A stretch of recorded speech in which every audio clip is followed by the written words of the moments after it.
A very good afternoon to you, our viewers. Welcome to another wonderful episode of the Roundtable, where we discuss socio-political matters. We analyze them from various angles and lenses and present the facts to you, our viewers. My name is Shegun Odunayo. I have with me an interesting guest this beautiful afternoon, and together we'll be looking at some of these issues that we are bringing before you from various angles, from various lenses, exploring them and bringing the respectful view and the truth to you. I have Mr. Adekunle Aliu, my sole guest for today. No glasses, no tie, but oh my goodness, I think the glasses are here, and so is the confidence and the facts for you guys as well. It promises to be an interesting show. We have three topics like we always do have every week. We'll be starting with this story that broke yesterday, and by this morning, the whole thing was completely out there on the front pages of the newspapers. The Naira-For Crude deal is back after the fake Federal Executive Committee.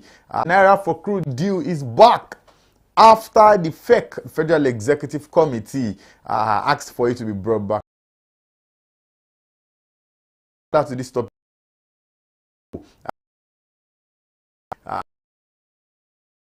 body language obvious that they were not going to be renewing the deal, and the Dangote refinery came out to say, hey, the Naira-For Crude deal is gone. And you know what that meant? It meant that there would have been an increase. Rather, as at this afternoon, there's a decrease in fuel prices as announced by Dangote refinery. Mr. Ali, I remember you were on this side this particular seat, saying Naira for dollar. I mean, no, crude for dollar. No, you dollar are not. Crude. You are not for the Naira-For Crude deal. I was for the dollar. You are for the dollar for crude yes, deal. I was for the dollar saying that, I mean, they were not going to be buying it cheap outside. Dangote refinery was doing business, but just. So Somehow, if you read through this, and Mr. Kasike was supporting the Naira-For Crude. Yeah, you know, it's good. Now I wish he was here. I wanted to say they won, the government won, the people won.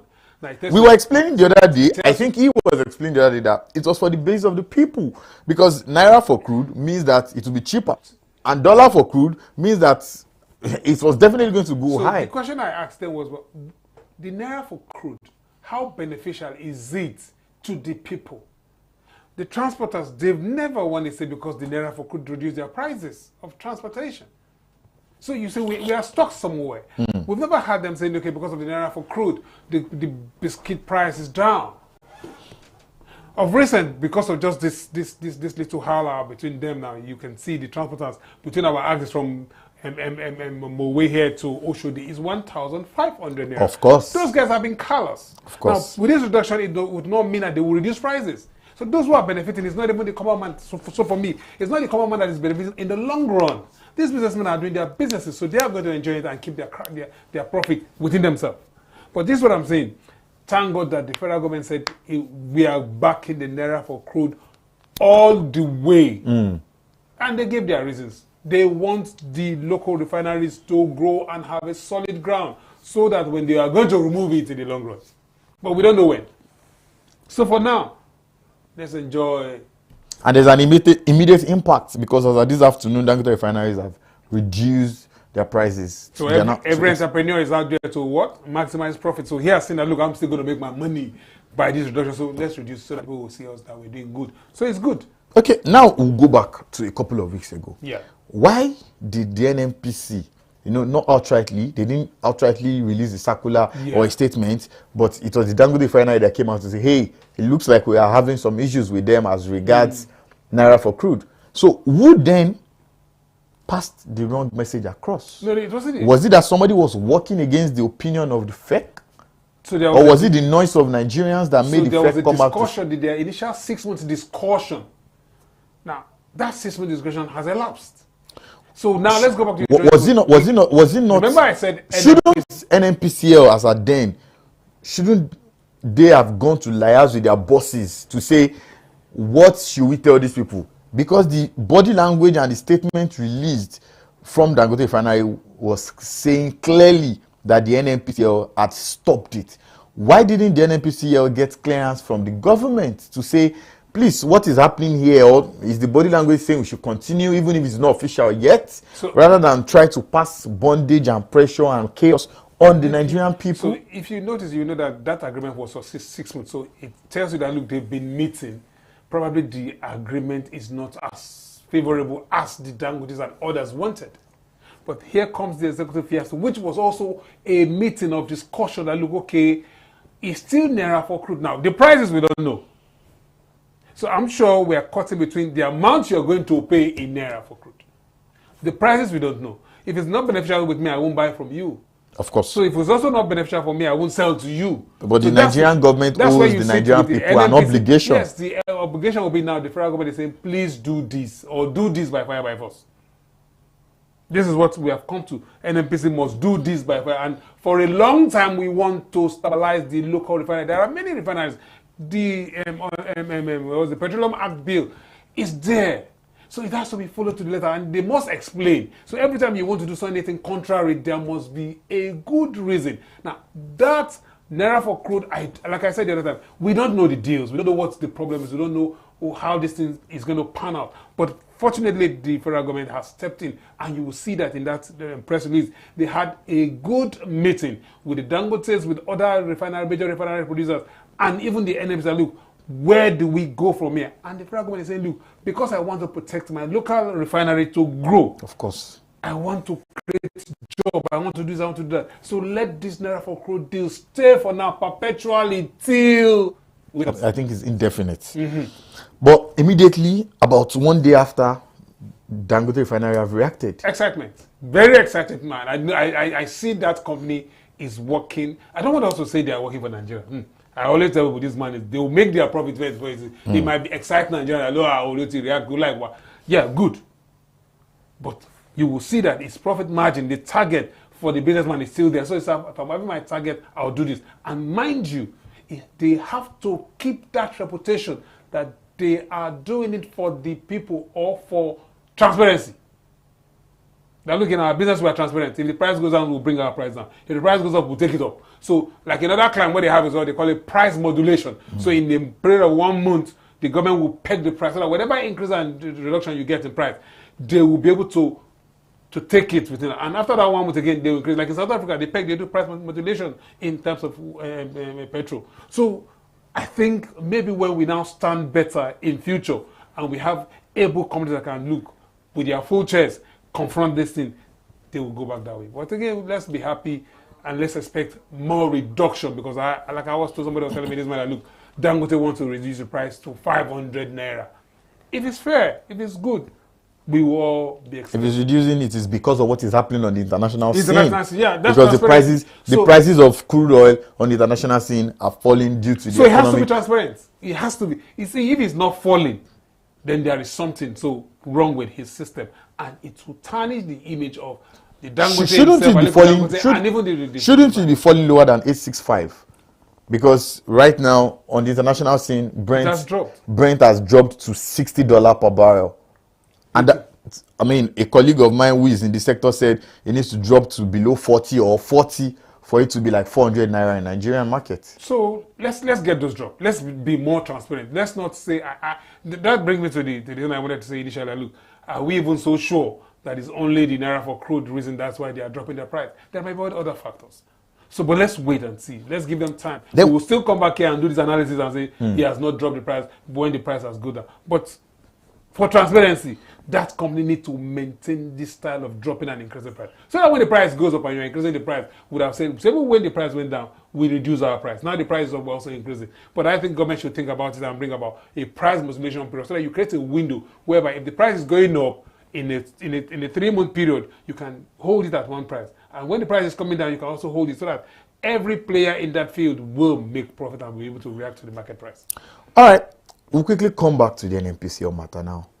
Prices are dropping on the international scene. Dangote recently dropped again today. We are not hearing anything from the NNPCL. Look like what happened the last time when it took them a while before they could drop. But if there was an increase, there's a possibility that they would go down or they will go up. Yeah. Going up is faster, going down is a little slow. Every management has its own what could be wrong? template of working. if the price of one biscuit increases, does not mean the price of other biscuits will increase. But again, we will all wait and see when the prices will all go down, because there's a different thing. What is running Dangote, I think, is that idea of transparency. That look, I want to show the world that in this business I am clean. So, and as the price is going or fluctuating in the market price, in the international market, so and local market, so his own too will fluctuate. And he has to show that. Because as an international player, he must show that. If he's not showing that, I think it's going to be in the bad book of other companies that he wants to emulate or be above. Okay, very quickly, you made mention of something earlier. You said even when the prices were dropping, it wasn't affecting the local man on the street. Transportation did not come down. Nothing came down. Prices of food. I think the only thing that has been coming down in Nigeria in recent time, that we all can confirm 100% that it comes down, is gas. I think the people are saying gas is down. Yes, I mean, I experienced that gas came down myself. From what price? I think it's about 1,050 naira now. Yes, for 1 kg. The last time I bought was 1,300 and something naira. Yeah, it's 1,050 from the depot and all of that. On the streets. So it's not a vague. Reflecting. It's reflecting, but other things look like. So why are we not seeing those prices trickle? That is the problem. Why are we not seeing it come down? That's where for the I people? have issue. I think maybe the MBS and other agencies will have to look at how do we translate these prices. Now the other day I saw some of the ministers saying price of foodstuffs are coming down. But you get to the booker, you get someplace and when you buy food, you don't see it. You even see the seller lamenting. Don't you go to the market? Like, is it every time at the market? What we read and what you guys are saying are two different things. Take, for instance, the restaurant we're having here. The woman has never won. They say things are cheaper. She's always lamenting that it's expensive. It's expensive. Now, that brings me to the fact that, look, how do we translate the reduction in Dangote prices to the people? Take, for instance, also I was telling somebody this morning, look, CNG guys, those who use CNG in transportation, don't reduce their price because they use CNG. They don't. It's far, far cheaper than the fuel price. But you see them also collecting the same amount that those who are using petrol. I was in a very, sorry for cutting it short. I had said all this while I had not seen any CNG things. I have no practicality until I was in a vehicle and they were saying they wanted to refuel. And I was wondering, refuel gas. It was interesting to hear.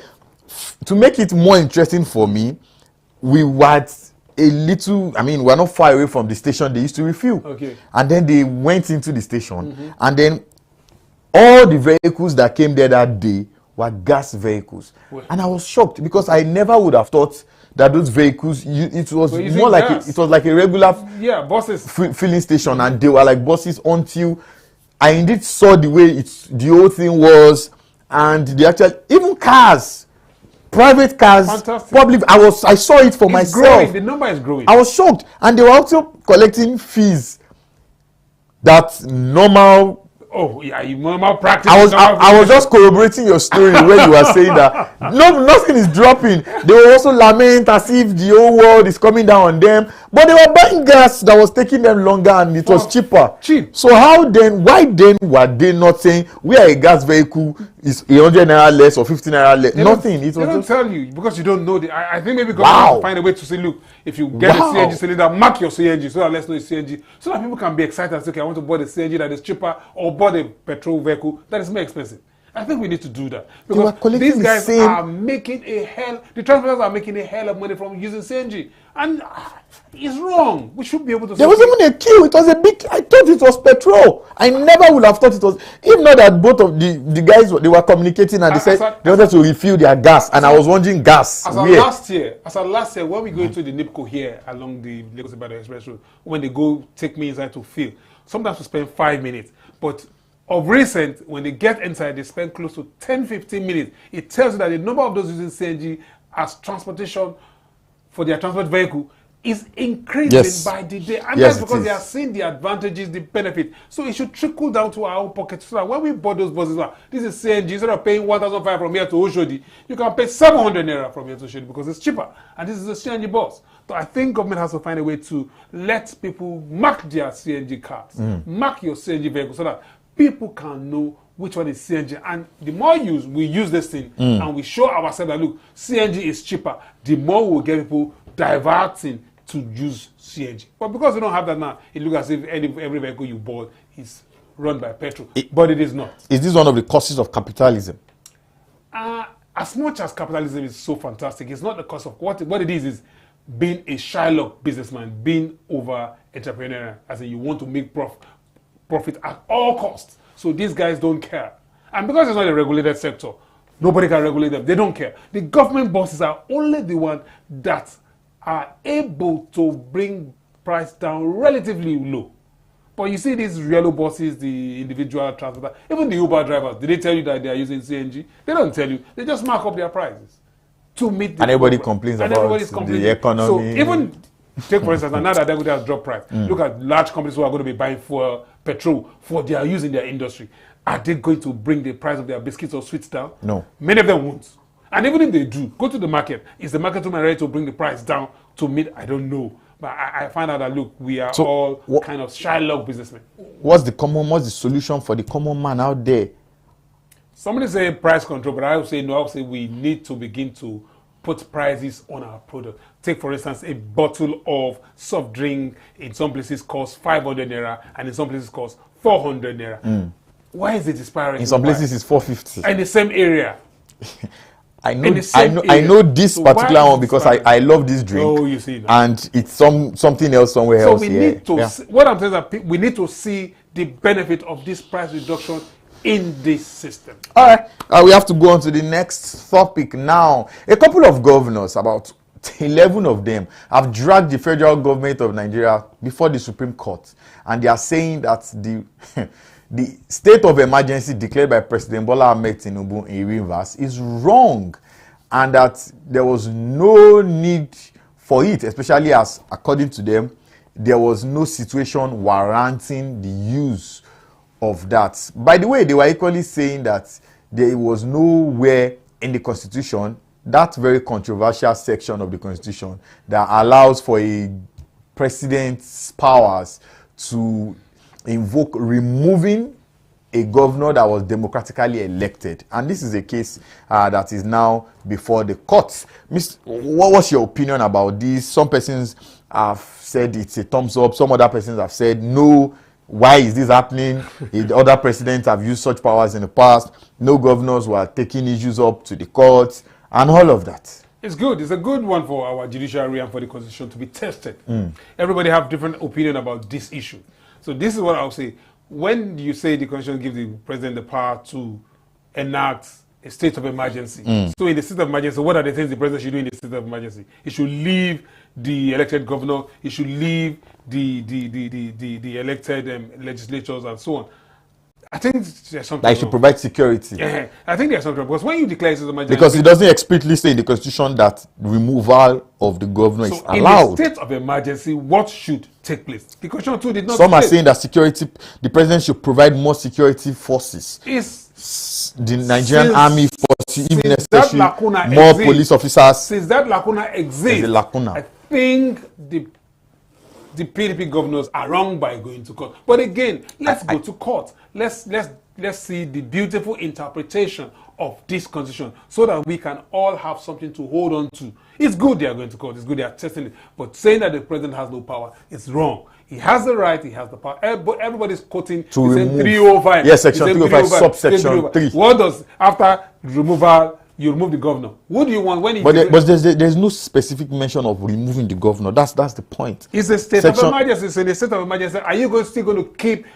Not what if there's a state of emergency and the president says, okay, chief of army staff, go and support the governor. What the Supreme Court said? Go take 2,000 of your men. The Supreme Court said there is no government in that state. So if the executive and the legislature are at arms and they are quarreling and they are not working in cooperation together, what do you expect? It means there is no government in that. Were they at arms? Were they not at arms? The governor wants to present budget. The people are saying you don't present budget. They've not been able to sit down to do any good, meaningful governance together as a house. Initially, it was the governor saying, look, you are at that. But was that enough reason for the state of emergency? The Lagos Assembly have not sat since Speaker Obasa came back. We are giving them and there are reports that they also have internal issues. So I think internal issues are normal in democracy. But has the governor presented a budget and is not able to present a budget? As the president presents a bill and is not able to present the bill, have there been any crisis to that effect whereby the Lagos State Assembly is being destroyed? No. But again, having said that, there will be time. It's not just, this is just how long, for the past maybe 2 years now or 18 months, the river crisis has been going on that way until it gets to the state of emergency. So will this not eventually lead to trivial, in quotes, trivial usage of Section 305 going forward? You can't. Where people say we don't have enough for a state of emergency to be called. Will this not be a topic in the future? This is 2025. Who knows in 2035? If another president comes aboard, because already politicians are playing with the state of emergency. Somebody was calling for state of emergency in Osun of reason. I was wondering what is happening in Osun that you want state of emergency. Why? But let's go to the court. Let the court reinterpret these things again for us. Let it bring it to our ears again and say, look, the president, you don't have the power. The president, you have the power. It's a good one. We dodge. We use our constitution to solve our situation. But that the president does not have the power to, it has to be removed. Because you want the government there to move. The man now, the new sole administrator, is signing a new budget. Talking about the sole administrator, has not been signed for quite a while. Talking about the sole administrator now, he's come on board, and some persons say he's doing more than what a sole administrator should be doing. The local government is putting in sole administrators there. You know, it's more like he's, according to certain quarters, capturing the state. He's on for 6 months. If he's on for 6 months, some persons have said that he's acting like he's there for a long haul, not like he's there in the interim. The government, with the actions he's taking, does it look like he's doing something of such? Government of the people, by the people, for the people is democracy. Now you have a sole administrator, so he's going to do his work for the 6 months the way he wants to achieve. He's bringing on sole administrator for the local government. So he has to. That's not government for the people any longer. That's government by the sole administrator. At this level, you don't want anybody to sabotage your governance. You don't want anybody to do what you don't want to be done. You want to leave that place with a clean slate so that nobody will tarnish your image. Is it not capturing the political powers in this local government? I don't think it's capturing the political power in that. It's not capturing. It's only trying to run the machinery of government the way he deemed fit as a sole administrator. So, because if you say it should leave those chairmen, it should leave those people. And the contracts, the issues of contract as well. Cancelling contracts. Any contract that is bogus, that is not in tandem with the way that it should be done, according to the sole administrator style, will be cancelled. Is he supposed to investigate? Is he supposed to investigate the governor, or is supposed to just sit down on that seat and not even sit properly because you are sitting there for a short while? He's now looking like he's sitting on that seat and he's even turning on the chair. He has to be comfortable to do his work. Any obstacle in his way must be removed. Any obstacle, anything that will make him not to achieve. There's a mandate given to him.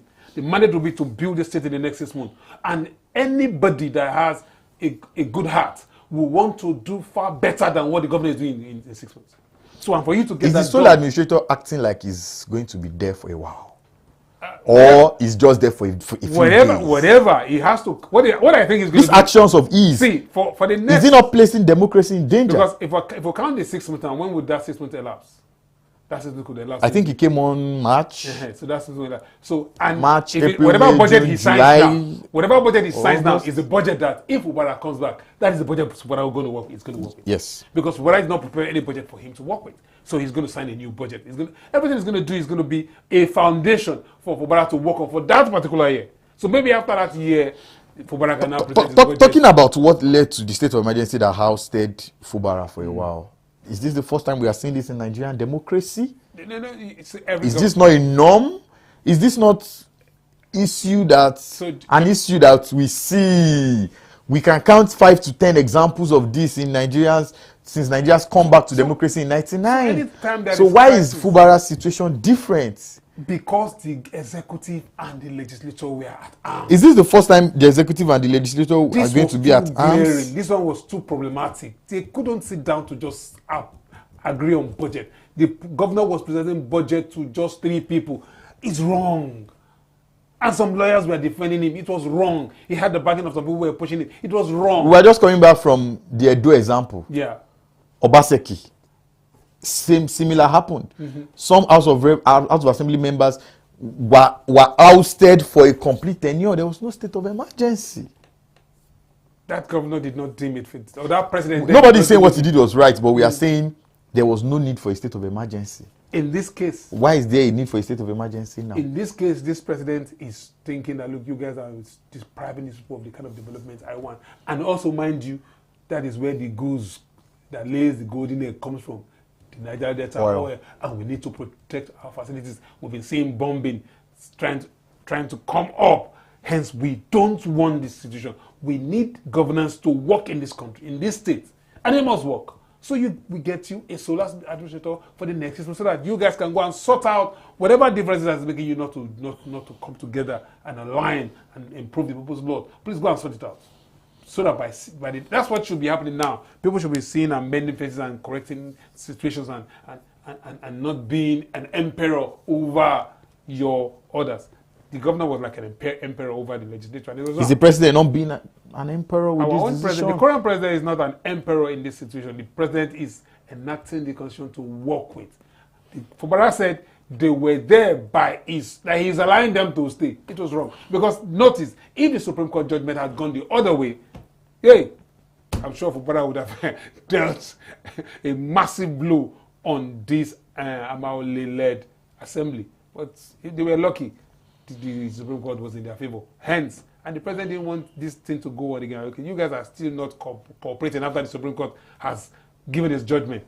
So, I think I have to weigh the bigger man. Hence, the sole administrator was appointed. It's for their interest. It's not for the. It's for the interest and the interest of the country. So we are all one. Please sort out this problem. If you don't sort out in the next 6 months, the sole administrator will continue. If you don't sort out in the next 1 year, 2 years, 3 years, the sole administrator will finish and run an election for the next government.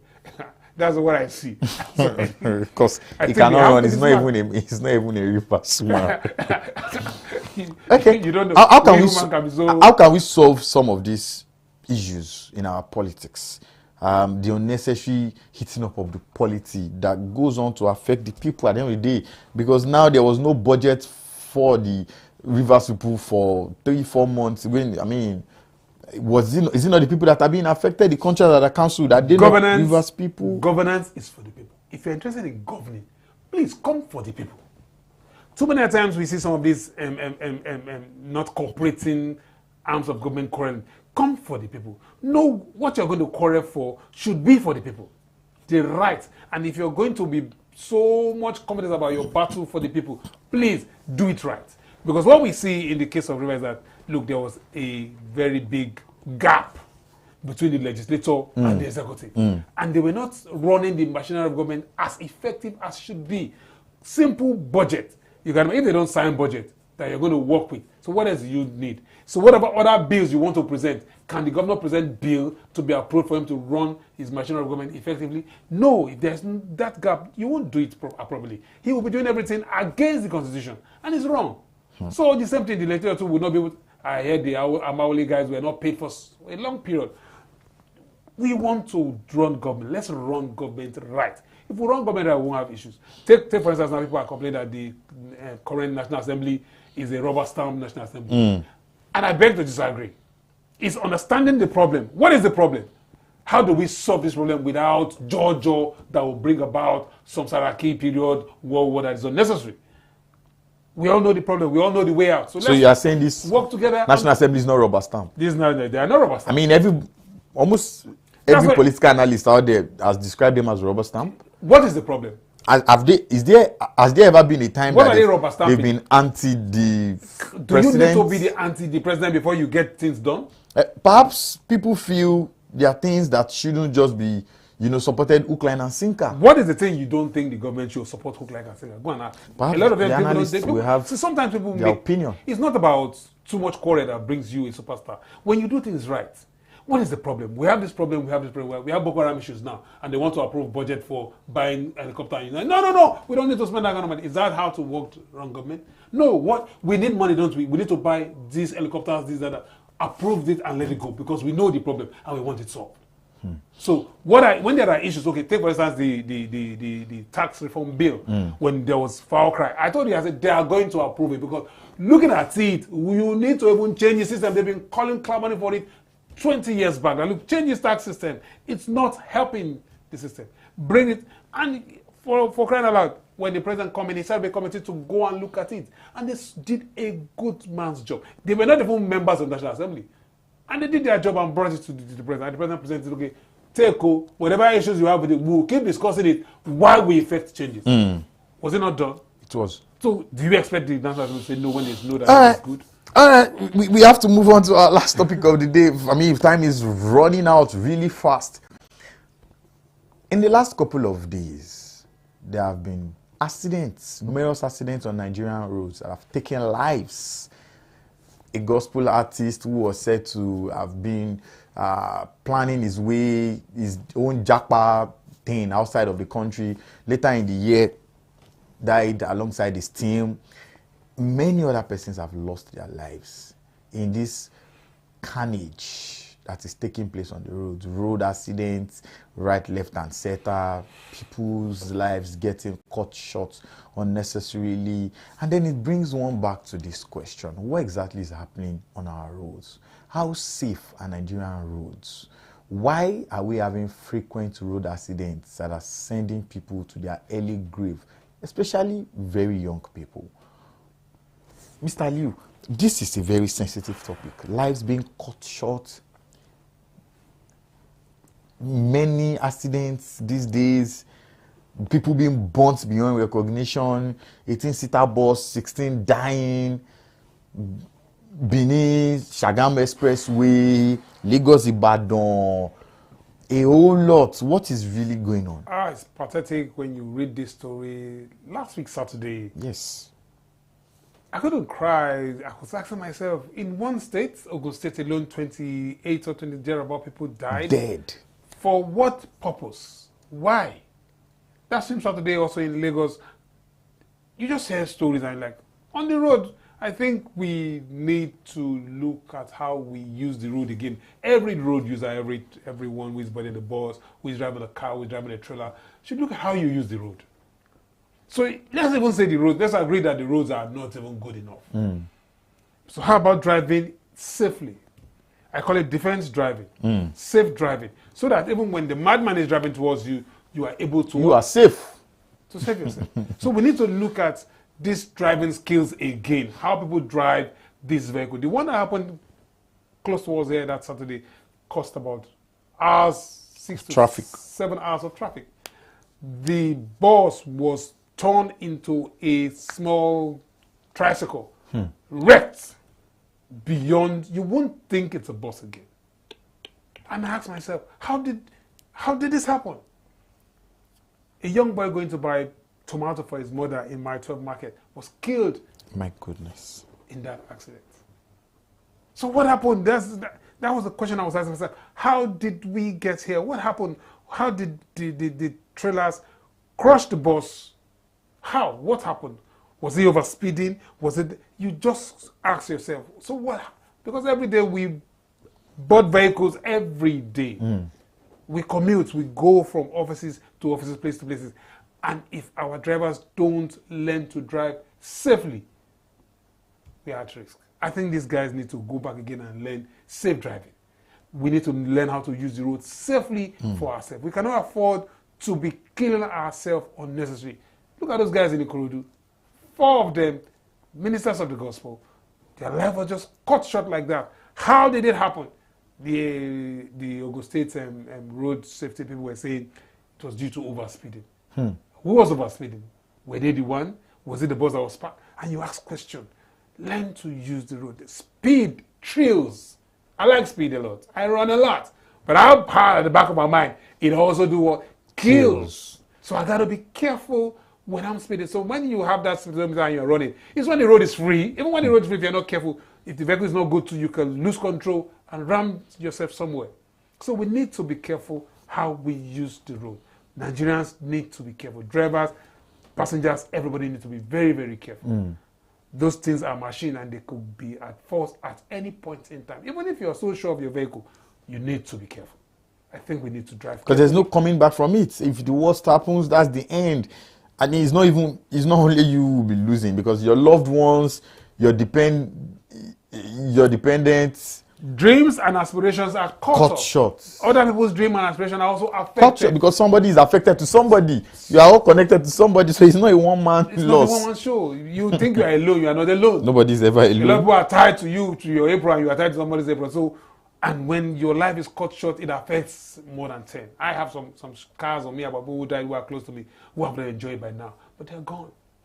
So we need to be careful. We need to learn to use the road well and better. And we need to respect one another when we drive.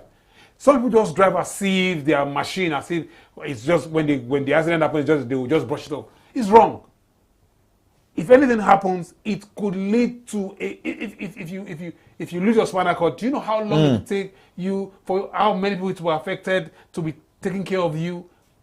Please, Nigerians, we need to learn how to use the road well. And I think our road safety agents will need to be on their foot. What's the state of some of these our roads? Because sometimes some persons are avoiding potholes, somebody else is coming in, and it takes a second for these accidents to happen.